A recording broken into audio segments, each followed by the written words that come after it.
Hey, my name is PolishLynx and welcome to ALLBLACK Phase 1. Let us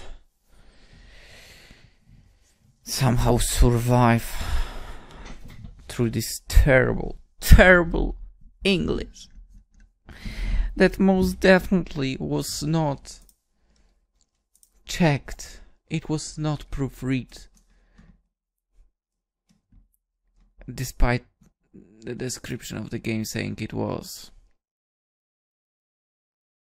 By 3 people in total. It wasn't. It definitely wasn't. And if it was, my god, you guys should stop. Anyway, June 22nd, 2010, Mombasa downtown. 18 minutes to 3 PM. Where are we? What do you need me to do? First, don't panic. Second, check on these men for their wallets and take them. And third, take me somewhere safe. This aerobic alley amplifies the sound of the approaching siren. That makes it harder for me to estimate how much time we have until the authorities arrive. But roughly estimating, I'm guessing at least a minute or two.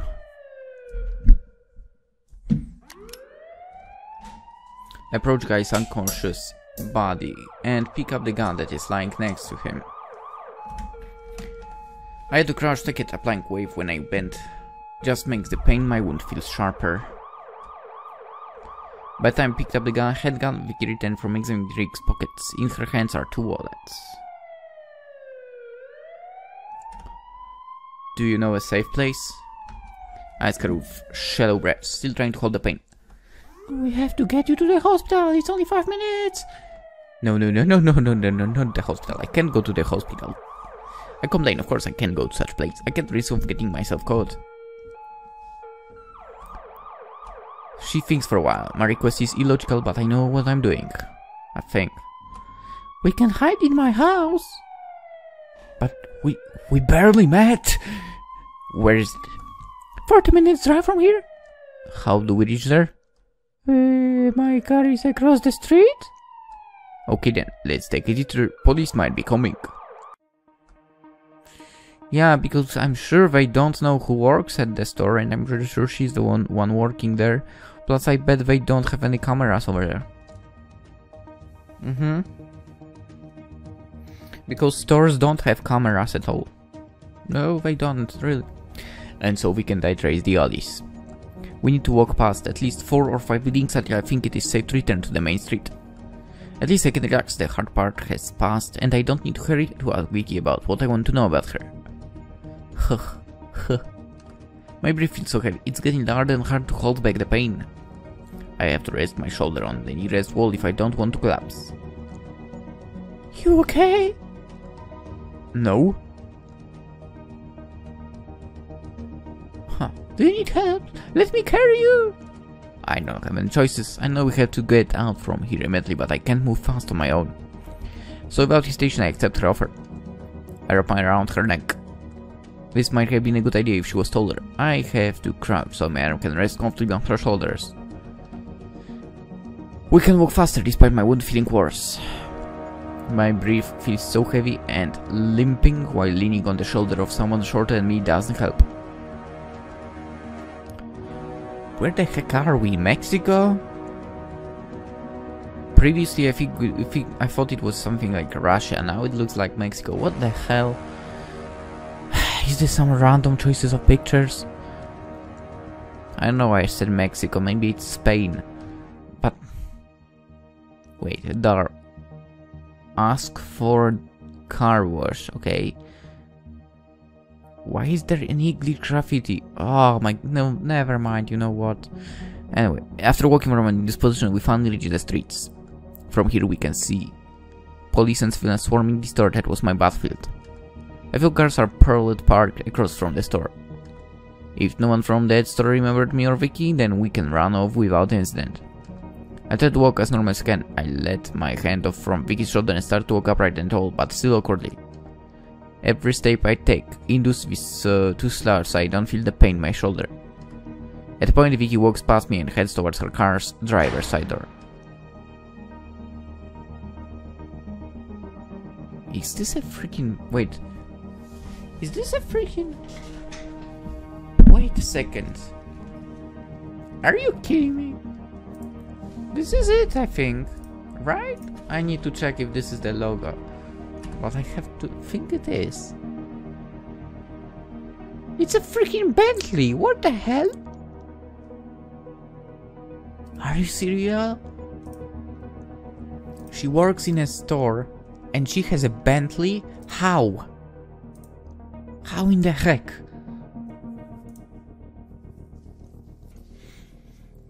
She honestly unlocks the doors and we let ourselves in. I sit on the front passenger seat. The car is quite old but cherished brown salon with a clean interior. It's a Bentley, man. Soon Vicky starts the engine. She plays with the gear and shifts it. Nice. And upon releasing the handbrake, we get out from the parking space. Wait. You say it's old. Then how come? Okay, I'm not sure, but I think... Is this an automatic gearbox? I think it is. PRNDL, right? I think. Wait, what? And is this really an old car? Whatever. I'm surprised that she drives manual. Why does it look automatic there? But again, automatic cars are expensive. I think even freaking Bentleys with manual gearbox are expensive. This car might reflect her economic state. My eyes are getting heavier, knowing that we are safer than before. I let the sleepiness I've been trying too hard to keep at bay to once again take over me. I try to stop hyperventilating and instead exhale deeply after every short and held breath. Trying to stabilize, but it's useless. With every calming breath, it also pushes me to fall into the chasm of unconsciousness. I know I won't die from this scratch, so I stop fighting and give my body the rest it deserves. Theodore! Theodore! Theodore! From my right, I can hear someone calling me. It was Vicky. She's cheering me not to give up. But I can't, I need to rest. Don't worry. I can barely talk, I said that so weak I wasn't even sure. I said it with my mouth. Theodore! She's calling me. Now gently shake my right shoulder. You.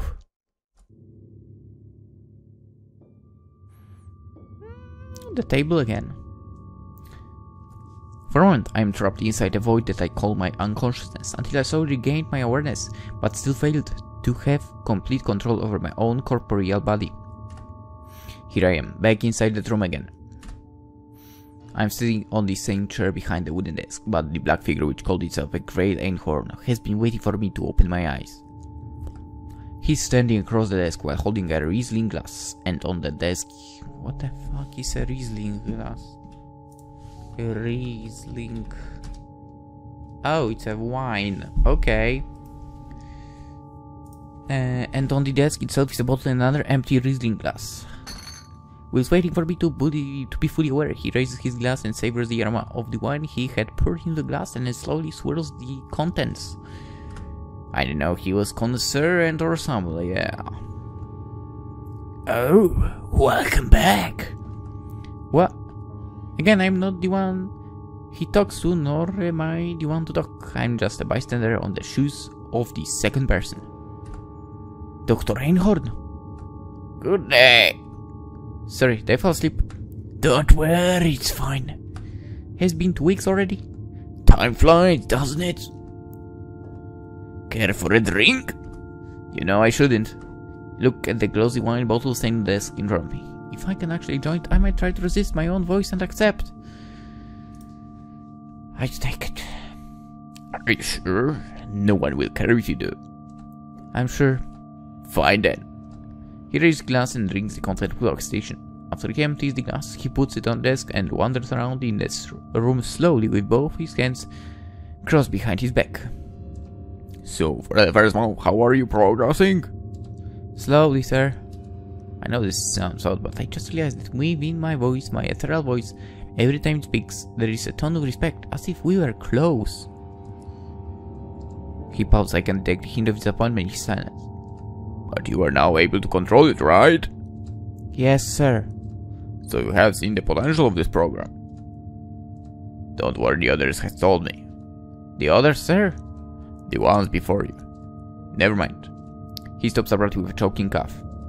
Would you mind telling me what you have done so far? Have you tried levitation? So you have. Yeah, it was the first thing I tried. Go on. I mean, it was amazing. I can do anything I can, create anything I want. I can feel that ink on his smile despite his back being towards me. I don't know what it actually means, but I'm guessing satisfaction.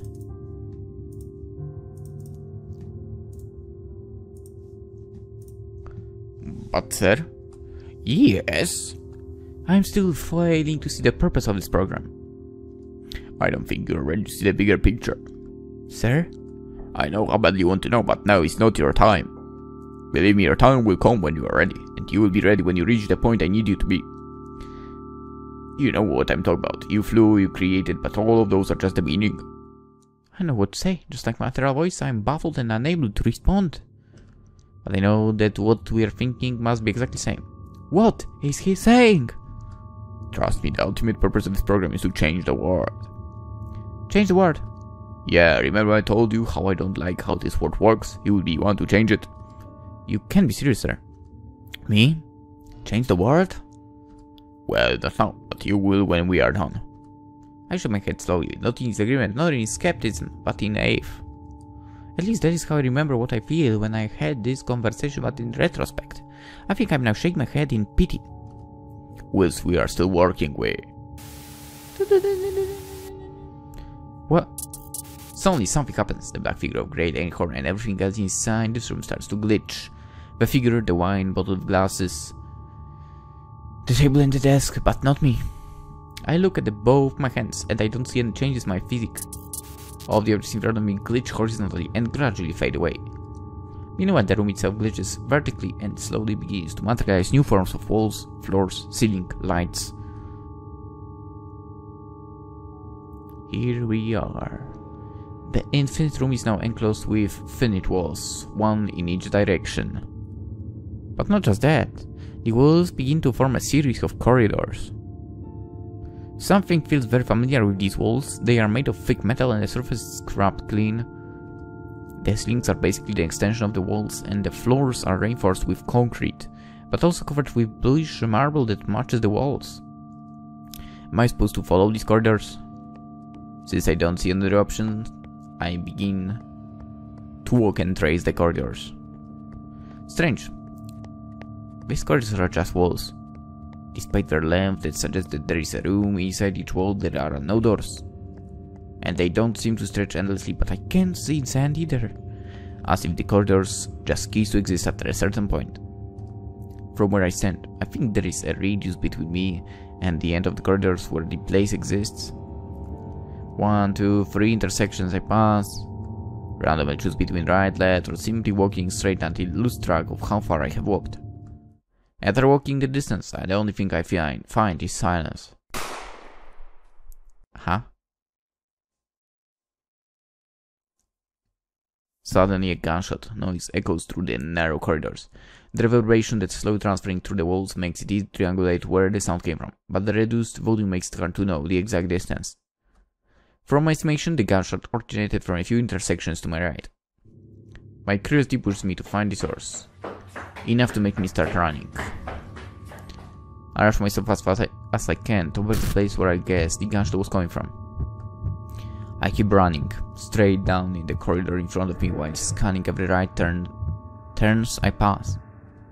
I'm finding in the first and second turns, but after a few blocks the sight of the third right turn shocks me. Upon reaching the third right turn, I almost ran past it, but something catches my attention. Starting the section from this turn, I can see the end of the corridors. Before our tents, there are 3 figures. 2 figures wearing pale black uniform are lying unconscious on the ground, while the other one is standing looking at them. In his right hand, a gun with a smoking muzzle. But that is not what shocks me the most. The one thing that shocked me the most is the fact that the standing figure's appearance is exactly like mine. Unlike before the glitch, when the people-like figures are shrouded in a single color, the figure that I've seen this time is truly lifelike. He's black, short and messy cut hair. His thin but brawny posture. They unmistakably resemble me. Seeing this scene caused my breath to accelerate. Even my lungs feel like it is forcefully. Even my lungs feel like they are forcefully squeezed like a squish toy. And it's as if it weren't bad enough. The standing figure slowly begins to raise his face towards me. What the hell? Submate. I can see his face clearly. Even from this distance, I can totally be sure that this figure is me. Even if these last 3 days I've never seen a mirror, I know exactly how he is me. What? For a couple of seconds we exchange looks and it feels so surreal. His expression is not as sharp as mine, but he's far colder than I am now. As if I were looking at myself in a mirror, but my reflection refused to match my expression?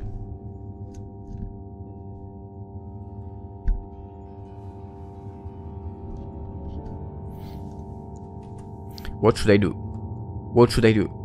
Repeatedly, I ask myself for instructions, but I'm too petrified to move my own legs.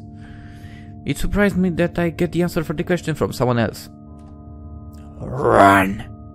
To the hills! Run for your life! Something like that. I can't hear him saying it, but from this distance I can still read his moving lips. Wait, so that's basically you speaking in front of you, I believe. So it's like the other you can't control the body, something like that? That's my guess. Anyway, soon after he whispers that, he starts to run, dashing the corridor to his right. And it doesn't take me long before I know why. From behind me I can hear the pit-pat of rushing footsteps. But totally, when I turn my head around, all I find is just solid metal wall, the end of the corridor. So as I turn my head around again, I can see right beside me 2 figures wearing pale black uniforms, lying conscious on the floor. I've been shifted from where I was. Now that I've returned my sight forward, I realized 4 things.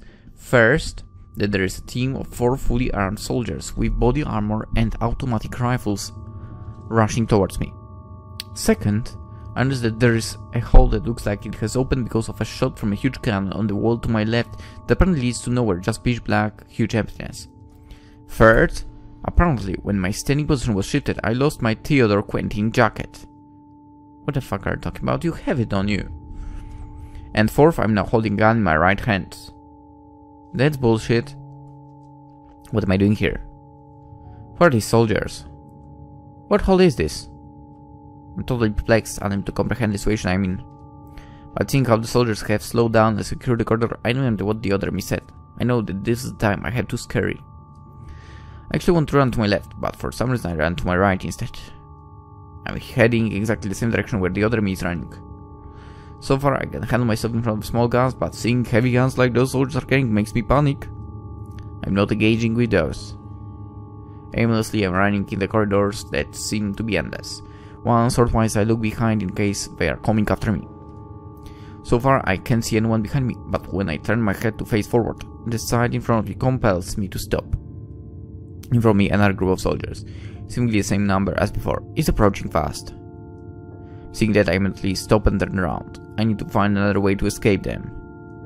I turn around frantically and almost even losing my footing, but I manage to recover and re-stabilize my running pace.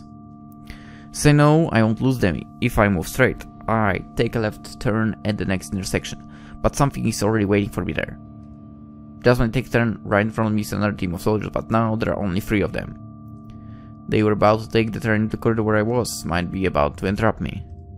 Both parties, me and them, are equally surprised but recover faster. They are each holding their guns with both hands. This gives me advantage. I am more prepared to engage in close combat than they are. Swiftly I swing my right hand and push the face of the leftmost soldier with the gun I'm still holding. He knocked leftward, but still not enough to make him fall, so I continue punching him frontally in his face with my left fist. He refused to fall and Meanwhile, from my right, the other two soldiers are making distance from me while raising their firearms. They're preparing to fire and I'm in a hard position to dodge. There is only one thing I can do. As the soldier punched, is still recovering, I kick his left leg with my left leg so he loses his footing. Before he can fall to his knees, I grab the collar of his body armor and drag him rightward, obscuring him myself from the firing line of the others. Just in nick of time, the other two pull their triggers. Since I'm covering myself behind the body of a soldier wearing body armor and the other two are focusing the fire at my torso, I survive. They stop firing because they know they aren't hitting me, and I see that this is the chance I can take. I charge towards them and push the soldier close to me with the body of the soldier I'm holding.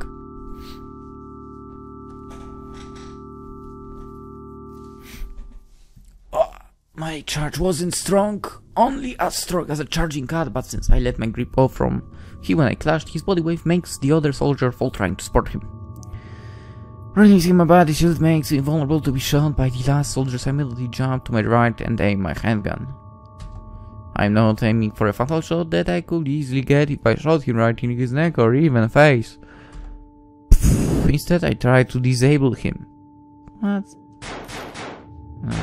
While I'm still moving, both of us try to aim at each other. The soldier is trying to aim vaguely in my direction and attempt simply take a shot, whereas I aim at his right hand, which is considerably harder. Before he can move his gun to fire at me, I squeeze the trigger. The bullet exits the muzzle, and while my wrist is still trying to suppress the recoil, the bullet smashes through the soldier's trigger, hitting him right in his right index finger.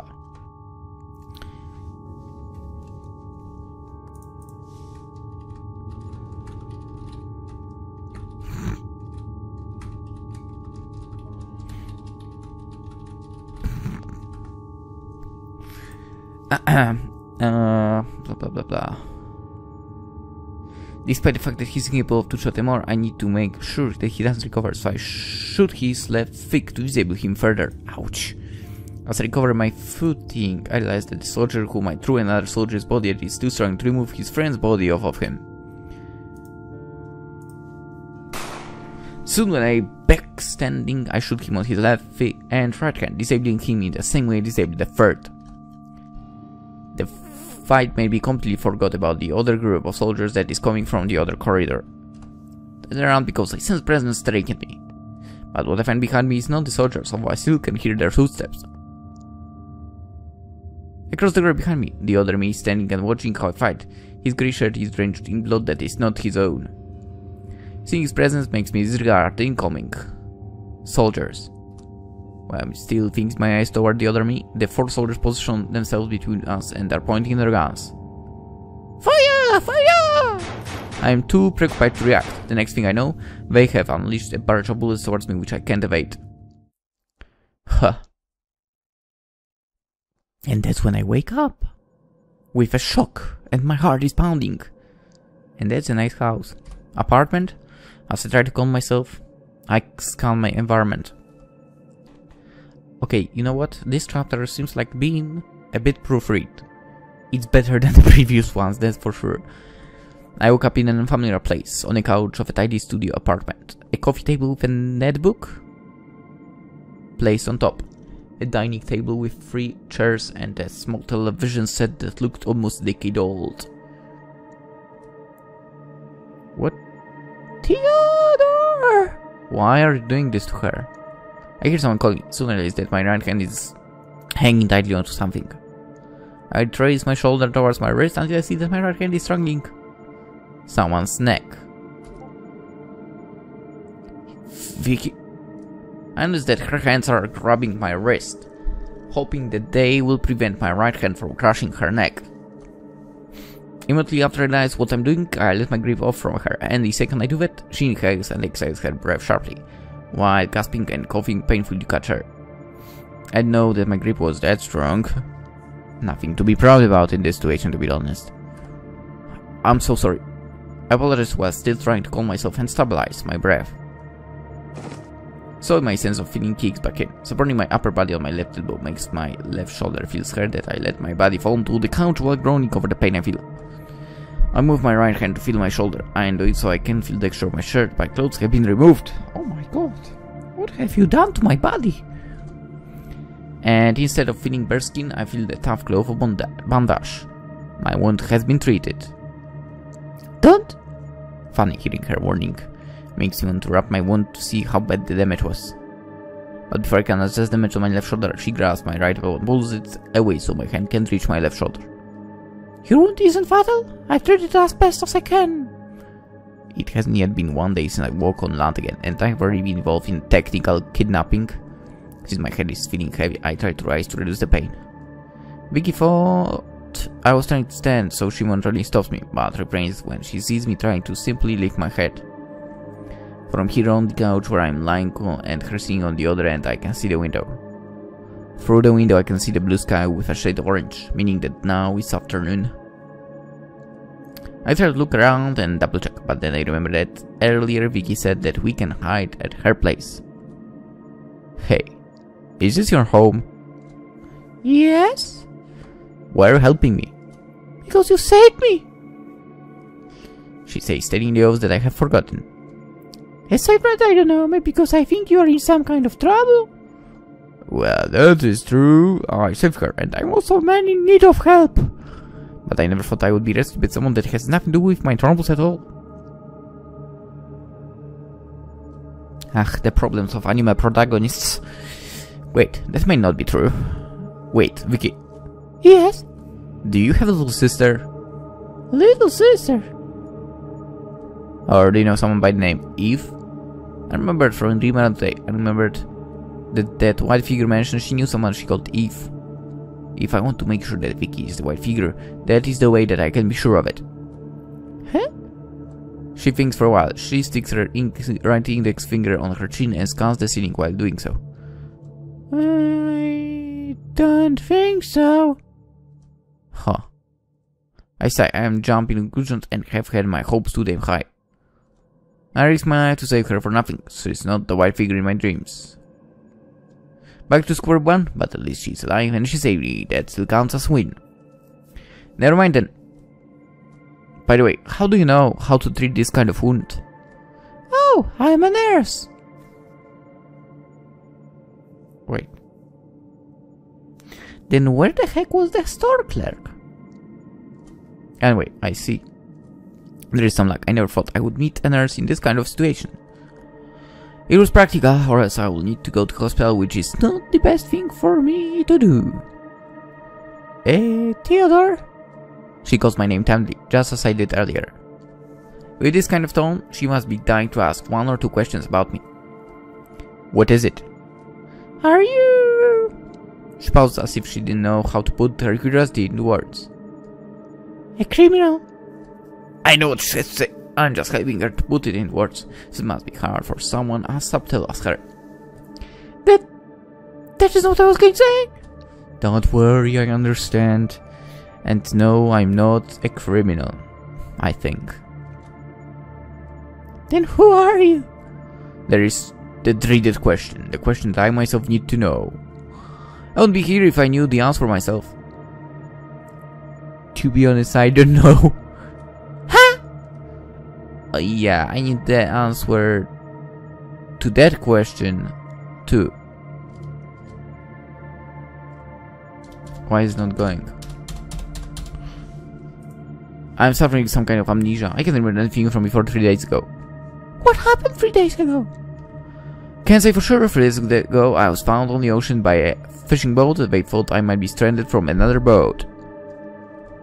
They picked me up and say that some rescue party will be waiting for me once we land in Mombasa. While I'm talking, she watches and listens for every word I say quietly. Even when I pause, apart from the sound of indistinct afternoon traffic outside, I can hear the sound of the clock that is mounted on the wall above the couch, ticking every second. But when I landed on Mombasa, what I found is different. There was never any rescue party. All I've ever found was a capture team. They captured me, but I managed to break free. Then I thought maybe I can get some information from them. I thought I was about to break into the place where they were supposed to deliver me. Maybe I can see someone who knows who I am there, but I was wrong. Instead, I crashed his car and tried to secure me again. And then that is where I met you. You've been through a lot. Huh. Yeah. Hearing that, she exhales a deep breath and rise. Maybe she feels reassured, knowing that she is not harboring some kind of criminal. She punks the first aid kit sitting on the table at the other end of the couch and puts it on the kitchen. On the okay. On the kitchen? But on the kitchen what? Counter? Table? I don't know. Freaking... whatever. Why am I looking for logic in this? I think about helping her, but remembering how she almost forbade me from fixing my back, I refrain. Wait, and how do you know her name? Right, I haven't told her that. Oh, well, that's different. By the way, where's my jacket? It is on the dining chair, why? I was found in the ocean wearing that. That jacket has name still onto it. Theodore Quentin. Since there is no other clue about my identity, I think that might be my name. What about what you said earlier? She turns from the kitchen with a slender glass of water on her right hand, which she brings to me. About if I know someone named Eve? That one is complicated. I say as I receive the glass of water she brought me. Thanks. You can tell me, maybe I can help. I stared at her for a while upon finishing gulping the water down and putting the empty glass on the coffee table in front of the couch. Well, so since my amnesia, I frequently dream about my memories. They're both vivid and vague, vivid because I can remember everything I see from the dream, but vague because everything I see inside the dream is incomplete. I see. She smiles, as if she understood my condition, which is why seeing her smile like that makes me skeptical. What? You know, I have some experience with the amnesia patients. You have? Yeah, and in cases like yours, the doctor usually recommends to the patient to write a journal. A journal? Yeah, so you can keep track of everything you remember. From there you will recognize some memory pattern that leads you to your brain recovery. I tried to think about it for a while. Neurologically speaking, that is methodical. It might seem significant, but by training myself to recognize that memory pattern, I might trigger other memories to emerge. To be honest, I don't think it's a bad plan. That sounds like a good idea. I'll try that. After walking around for a while, she checks the clock on the wall and suddenly looks flustered. Oh, look at the time! I have to go and leave you all alone.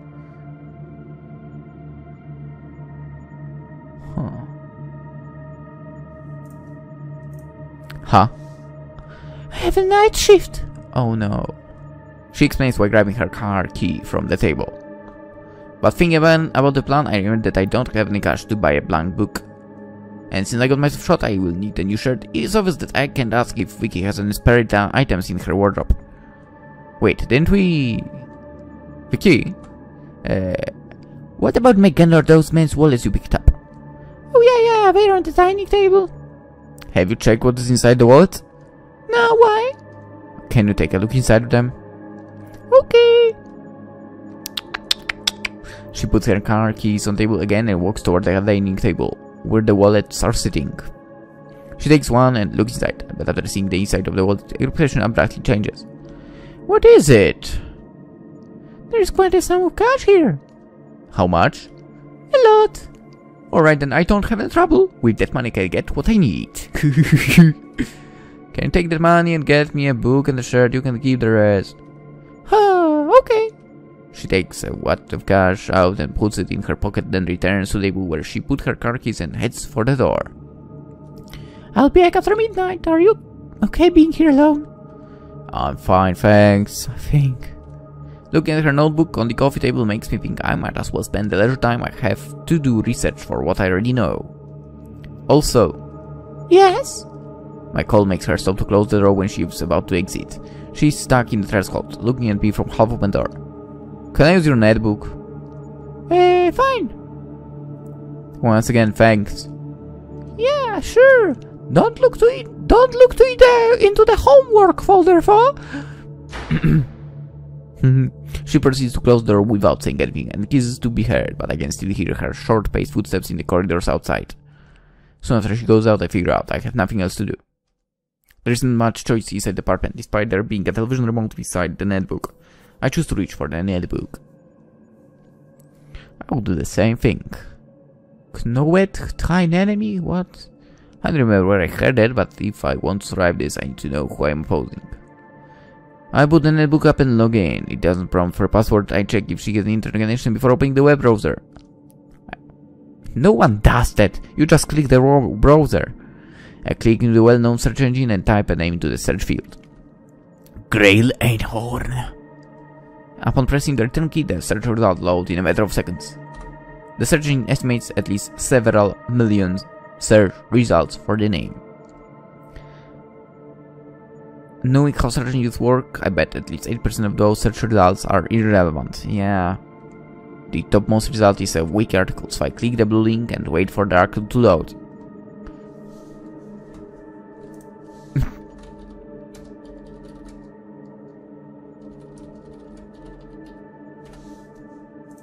The article contains much information but many are unrelated to my situation. There is also no picture of him inside the article, but I suppose there are not many Grail Einhorns on this earth. Yeah. Dr. Graileus Thaddeus Ambroise Einhorn is a renowned philanthropist and humanitarian. In 1991, he founded the Einhorn Foundation. Over the years, his foundation grew in size and influence, and now his foundation has branch offices and research facilities in many countries. The Einhorn Foundation is where he researches and develops many technological breakthroughs, which include exoskeleton for the physically disabled and cerebral therapy machine that is able to cure Alzheimer. Okay, nice. Due to his work, he is widely considered to be a great humanitarian. This doesn't fit my situation, though. I know in some of my memories I was talking with him as for we are very close. Maybe we were working on something together. After knowing your opponents, know thyself. Again, I don't remember where I heard that, but it's still applicable to my current situation. I click back button, and it runs me to search page. I then clear the search field and enter a different name. You didn't need to do that. I mean, wherever you... What's the name of this freaking field? You know, where you type the freaking link entirely. I don't think it would be the link field, but whatever, let's say it's that. You probably know what I'm speaking of. You just need... if you write it there, whatever you are searching for, you will search it anyway, right? At least that's how Firefox works, that's how Chrome works. Whatever, then. Upon pressing the search results load swiftly. This time the search engine estimates a significantly fewer search results in the tens of thousands. That's still a lot. The results in the first page are mostly social media profiles and blogs. Ooh. I had to check each result. I'm lucky the result page includes a photo. That way I can verify my identity. But after checking the first search result page and no profile matches me, I give up. I close all tabs except for the search result page. There is still another thing that I need to make sure of. I erase the search string and input a new one. This one might be the key to everything. Aircraft accident, Grail Einhorn. With an intense doubt, I press the return key. I hold my breath and swallow air while waiting the search engine doing its work. The search results appears quickly, but I breathe a sigh of relief at the answer. Search returned 0 results. But I have to be sure the search string I entered was too specific. Maybe I need to manually find the information I need with a more generic keywords. Or, you know, just check any of the freaking news websites.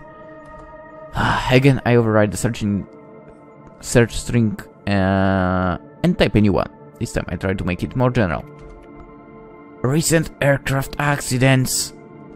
With a press on the key result page returns a quite sum of results. This time the surgeon estimates hundreds of thousands of results. I read the search snippets, most of them are coming from online news magazines. After a lot of reading, I conclude that there are only about 2 aircraft accidents which occurred in the past month, but none of them are happened near Mombasa or involve Grey Einhorn. But even then, I still cannot be sure. There is a part of me saying that the truth is still hidden somewhere. Because regardless of what the recorded history says, what I know from my memory is more reliable. And that's why history and memory have different values. Since I don't want to play any card games or chess, I close the web browser and log off from her terminal, then shut it down. Also because I'm still feeling sore, I want to get some sleep, but remembering my last dream, I'm afraid I will see the same dream again. From this couch, I can see a bookshelf next to the bathroom door. But all I can see in it are medical books, which are not an interesting read for me. I need to find a way to pass time, but since I don't have any more options, ultimately I choose to rest even if I will have to see that dream again. It seems every time I get one answer, I also get 2 more new questions that need to be answered. I lower my body and rest my head on the couch in some rest. I exhale a long, deep breath and close my eyes, hoping that I will just get some rest.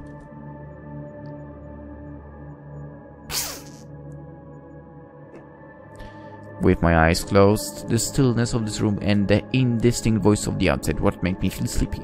I fall asleep faster than I wanted to. After falling asleep for a few moments, I return into that same room again. This time, I am continuing my interrupted last session with Grey Einhorn.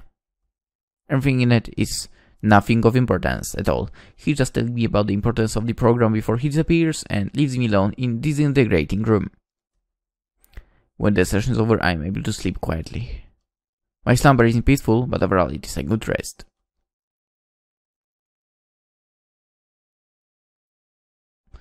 Hours pass before I wake up, and when I do, everything is dark. It takes me a while to become accustomed to darkness, however. The light that comes from the outside is enough to dimly illuminate the room. I take a look around. There are small differences between the scene before I fell asleep and after I woke up, apart from the darkness. First, Vicky's netbook is no longer on the coffee table, and second is that the door to Vicky's room is closed, while it was open earlier, so she had returned. Finally, there is a brand new grey shirt that neatly folded under a brown leather covered book that almost looks like a diary. I rise and examine the new objects, moving the book away and taking the grey shirt. I unfold and wear it over the bandage that wraps my wound. After putting on the shirt, I notice something odd about my torso. Somehow the area around my right lower chest looked different with the left one. What? The shirt feels a bit tight, even for my thin and slender posture, but it fits. Next I examine the book. I open the button... Wait, I open the button lock and turn the cover. There is a pen neatly set in a binding. Since I am not feeling sleepy anymore, I choose to write inside it right away. I lean closer to the left side of the couch where I slept because there is a table lamp standing on a small table beside it. I turn the lamp on, so now I have a source of light. And after I take the pen out from the binding, I am ready to write what I remember. For the rest of the night, I spend the time by writing all my dreams into the book. Perhaps I took it very seriously. I didn't realize that at one point I fall asleep writing. Next thing I know, it is morning. Theodore! Who?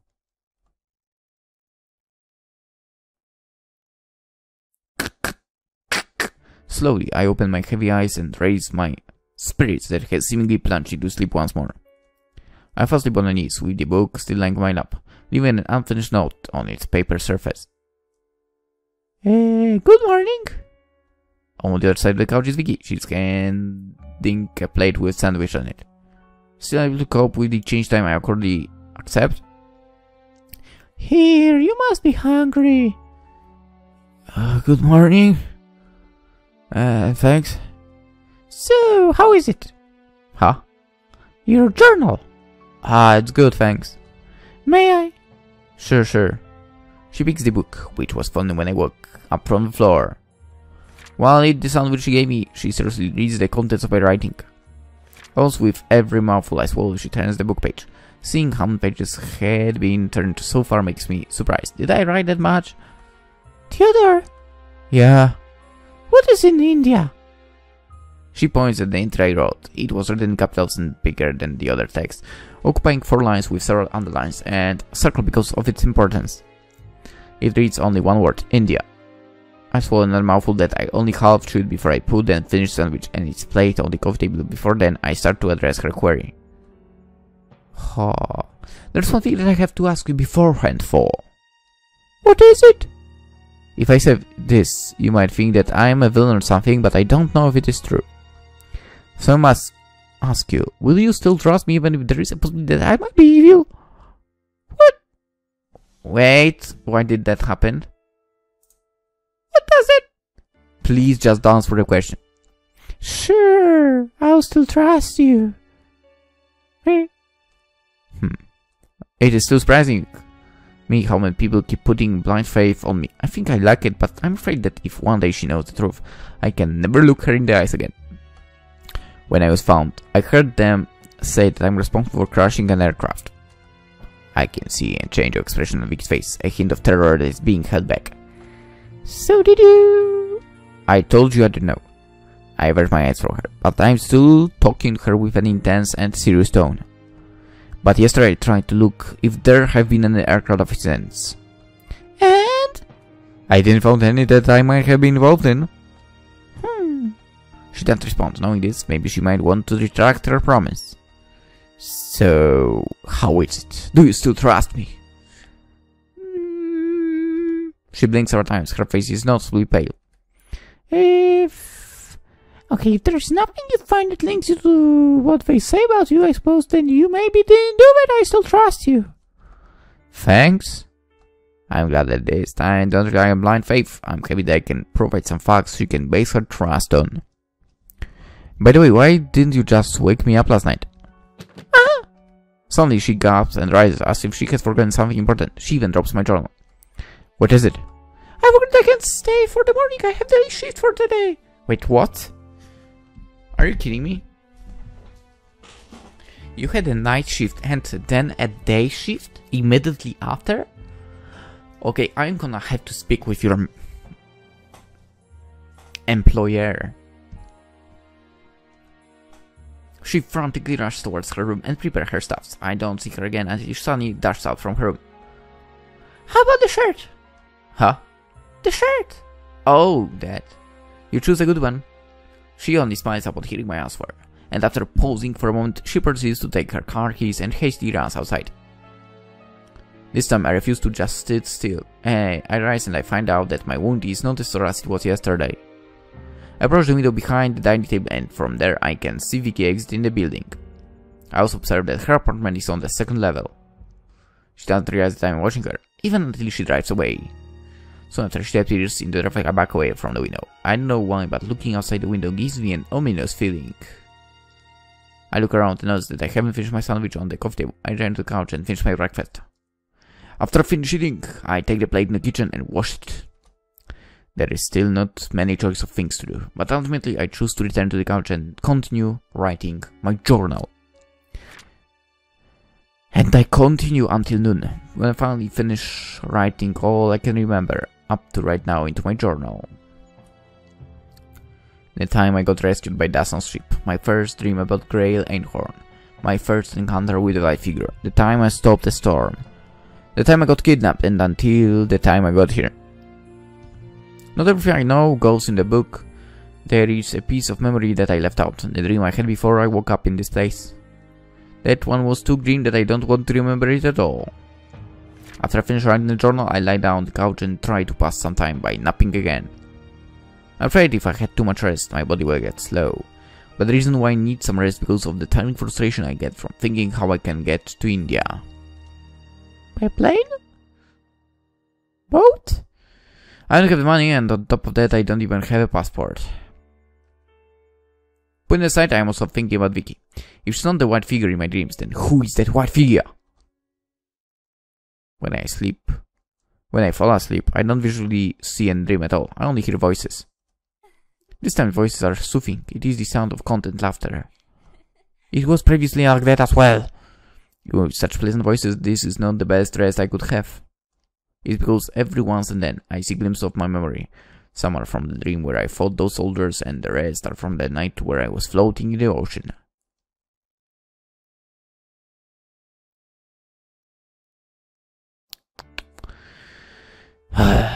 The glimpse of fire forced me to wake up, and when I wake up, I realize that it is almost night again. I look at the clock above the couch. Its hands are pointing at 7 p.m. let's say. It's almost nightfall, and Vicky has yet to return. I wonder if she has to work overtime. I rise from the couch and try to walk around. I refrain from turning on the lights, since apparently I have grown accustomed to the dark. Yeah, I understand that. I prefer it that way as well. This might sound strange, but I feel a lot safer without lights. After walking around in a circle for a while, I approach the window. From the window behind the dining table that faces the streets, I can see the road. It's very filled with traffic. Even the pedestrians are scarce. I can count the current passerby on my finger. On your finger? So basically there's one then, right? If you can freaking count them on finger. I begin to feel exposed and vulnerable again, so I move away from the window. After walking at least 3 steps backward, I am in line with the other window that faces the alley. Across from the window is another apartment. This window is mounted parallel to the window from the apartment. What has behind the window fills me with riddles. I can see a father and his daughter sitting on the same chair, reading a book. Maybe he's reading a story for her. While I can see the atmosphere inside the residence, they have no awareness of my presence due to the lack of light in this room. I can't make out what book they're reading, but seeing them bonding like that makes my heart feel moved. What I feel is neither I wish I have that, nor how it must be nice to be there. I would have that feeling. I'm feeling like I've never had the chance to feel such luxury, but at the same time I'm also feeling like I was never alone. It just doesn't feel right. As I avert my vision and exhale deeply, I can feel my body is cramping. I try to bend my back backwards to get rid of it, but it doesn't work. Too much rest does this. I need to move more. Knowing Vicky won't be back soon, I figure I might take a stroll around the neighborhood before she returns. I approach one of the 3 dining chairs that is set across the window, where Vicky had put my jacket and wear it. Even if it is still dusk, I know it will be cold soon. Wait, did it become foggy now? Or is it just me? I then check on the other wallet that Vicky hasn't touched. I examine its content and find a small amount of money. I take some of the money out and put the wallet back on the table. After that, I approach the coffee table and open my journal. Since I don't know when Vicky will be back, I figure I should write a note. I take the pen out and rip a piece of paper out of its binding. After putting the piece of paper on the coffee table surface, I begin to scratch some letters on it. Taking a walk. Okay, that's not how you walk taking. Talking a walk. Oh my god. Be back soon. I made this writing as clear as I can. Yeah, I don't think she will understand that. Double the height of the lines on the paper to make sure she will see this memo. After I finish writing, I put the pen back in my journal and use the journal as a wave so my note doesn't get blown away. With this task finished, I rise and walk towards the door. Outside Vic's apartment door is stairwell. I turn to right and then left when the corridor ends, until I finally reach a set of stairs that leads downward. From there it's just a straight hall until I reach the front door. Upon exiting the building, I scan the streets and try to remember it so I don't miss it when I return. There is no street sign that I can read nearby, so I will have to truly memorize this place. This place is very quiet after seeing how many pedestrians are around during the day compared to how it is now. At night, I can even count the people I see around here on one hand. Yeah, previously you could count it on one finger. There's a man wearing a flat top hat waiting in the alley at least 30 meters away on my left. There are 2 men wearing dark blue and brown jumpers with their hoods on, walking and chatting across the street. And there is a single police officer patrolling at least 20 meters away on my right. Seeing enough and feeling I memorized the street, I turn to the right and across the street to the other side, as it appears to be quieter and less exposed. Still, being out in the open like this gives me a foreboding feeling, as for I'm being watched. I keep walking for a while, and savor the nice scenes of Mombasa. I know this is not the best part of the city to see at night, but I can't afford to wander too far.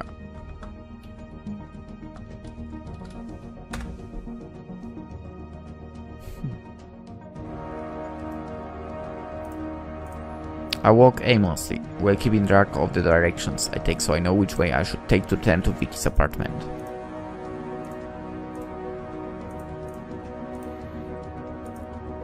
After walking for about 15 minutes, I start to feel thirsty. About 5 minutes later, I see a convenience store across the street and I am walking on.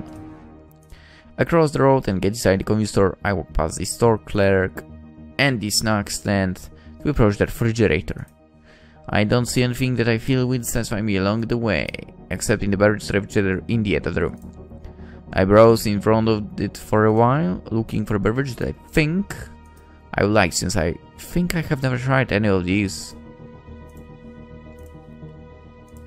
But after lingering for a moment, I settle for a black cola inside the transparent plastic bottle. I open the cooler's glass door and a thin cold mist pouring out from the cooler when I am taking the drink of my choice. The bottle feels warm when I took it out, but after a while its temperature starts to adjust and it begins to feel cold. What? Doesn't make any sense. After I'm sure that this is the drink I want, I bring it to the store clerk and have it priced. I pay for it and immediately walk out of the store.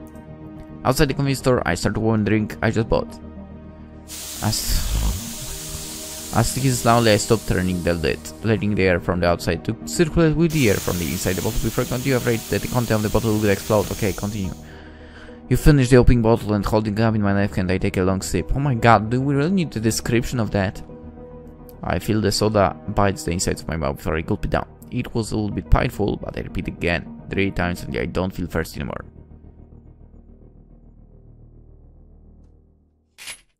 It only took half of the concept to want to test my first, and since I don't want to bother carrying it and finish the drink when I walk, I throw it into the trash can in front of the convenience store and continue walking.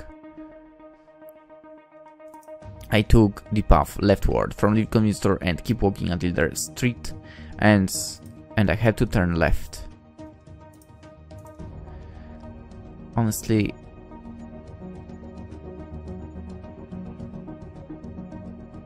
if I feel leftward any more times, I'll get sick. The turn leads to another street. There is still not much to see here, so I keep walking until I reach an intersection. From the intersection I take another left turn. The intersection has some cars passing on it, but it still feels deserted in the night. Even as I continue walking, there are only 4 cars or so passing in both directions. As I walk along the street and the other streets I have passed in the half hour, I keep having this unshakable, ominous feeling. I can sense a threat nearby, but I can't point out what it is exactly. And as I take another left turn, when the street intersects with another road, I can say for sure what was distracting me even from when I looked outside from his apartment's window for the first time. After taking 3 consecutive left turns, I have circled the block. Of course you did. This proves one thing: there are 2 men following me from behind in at least 30 meters away from me. They were good training, keeping their distance and behaving distractedly, almost not drawing my attention to themselves. I know I need to see who my tails are tailing me, but I can't do it directly or they will know I have spotted them. It's hard to look behind without turning back. When I complete my lap and reach the street where the convenience store was, there is a convex mirror attached to a lamppost for cars to be able to see other cars moving around the bend. Oh, you can use that, true. With it I can catch a glimpse of my tails. The 2 men are the same when I saw when I exited Vicky's apartment, the ones wearing the dark blue and the brown jumpers. If they have followed me from the beginning, then they know about Vicky. Oh shit. We need to take them down. I have brought this upon her. If I stay longer with her, she will be in danger. I will need to warn her. When raising my way home, I try to walk inconspicuously. I need to hide the fact that I have realized the presence of my tails. The hard part is to hold back the urge to run so I can warn Vicky soon. After another half hour walking, I finally reached Vicky's apartment. In front of the building, I see her car is partly parked, so she had returned home. I enter the apartment and ascend the stairs until I reach the 2nd level where her apartment is.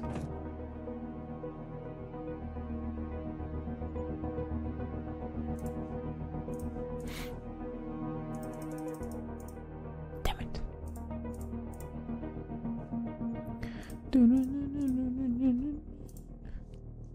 Without knowing the fact that there might be a third person who is sent to watch over the place, I approach the apartment door slowly until I'm close enough to open it. You said open it and you are knocking? Instead of pointing myself, I choose to knock and make sure that there is no surprise waiting for me inside. For about 5 seconds I wait for an answer, but there was no response from the other side. Instead the door handle turns and the door starts to open. Theodore! I was speaking the words before I see the one standing behind the threshold, but I'm very relieved to see it's Vicky.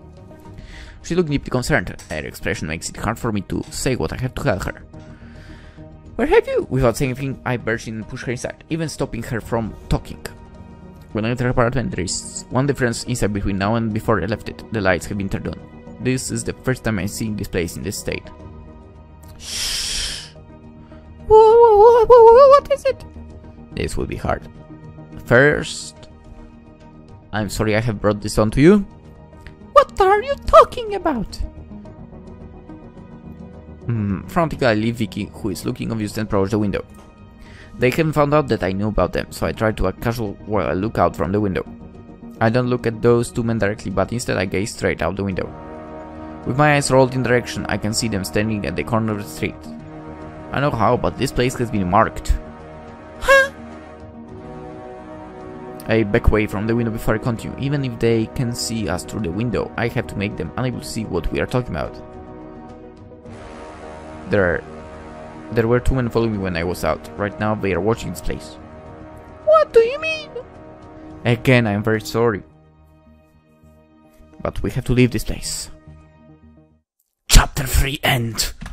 To be continued. Maybe. If you want to continue, really get better proofreaders, man. My god. Because all in all, it might be really interesting, but really the language, the mistakes, and so on that were not found out.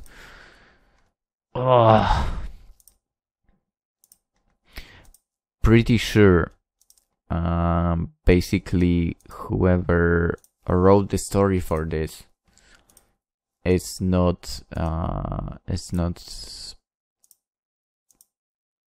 basically English, right? It's not his first language, his or her, that's for sure. That's why there are different names as proofreaders, right? I believe. And really, those proofreaders did not do good job here. I think everyone would agree with me on that one. Anyway, let us end it here. We might get back to this if there is an update, if there are more chapters, because I believe there were supposed to be 6 chapters or something like that in the whole thing. Let's see quickly. Store page. Where is it? Oh, visual novels adapted from a light novel, same title. Okay, so if I get this, write it like that, and add a light novel, it should be appearing somewhere, I think. But no, it only appears as a visual novel. I don't see any light novels, at least not online. Maybe it wasn't online at all.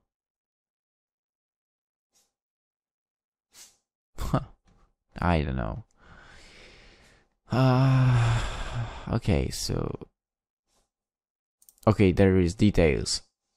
6 chapters. Okay. Final product released on first quarter 2020. Okay. Well, we'll see.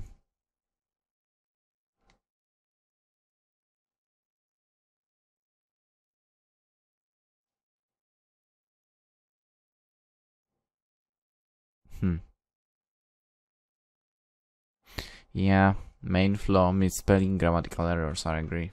See, I'm not the one noticing that, surprisingly. Yeah. I usually like don't pay much attention to that, but it happens when it's not often, okay? And if it's really a lengthy game, it can happen. But here we were into the game like in total how long? Let's see. Okay, let's say 4 hours basically, more or less, 3.5 maybe. And there were shit ton of misspelling. Oh. So yeah, if the game is short, if there are a lot of mistakes, you will notice them. There were a ton of long games I played, and there were some small mistakes, and I didn't notice them. There's a difference. In the long games, you can kinda hide it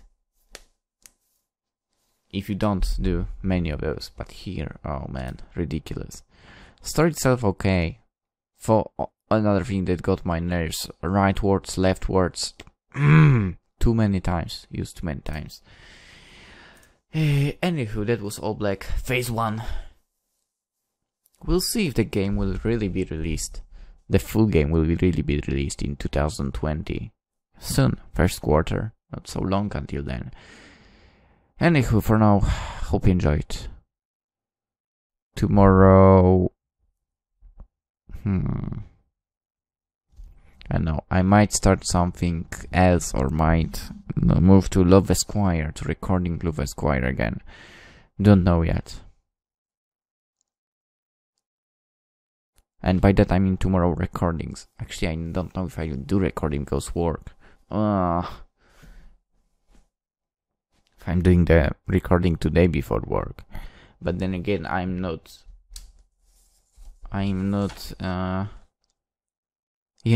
leading the shift today, so that's good. But in the next 2 days, unfortunately, I do lead the shifts. So we have to be like a little more awake. Anyway, let's end it here. Hope you enjoyed. Hope to see you in the next game as well. Bye bye.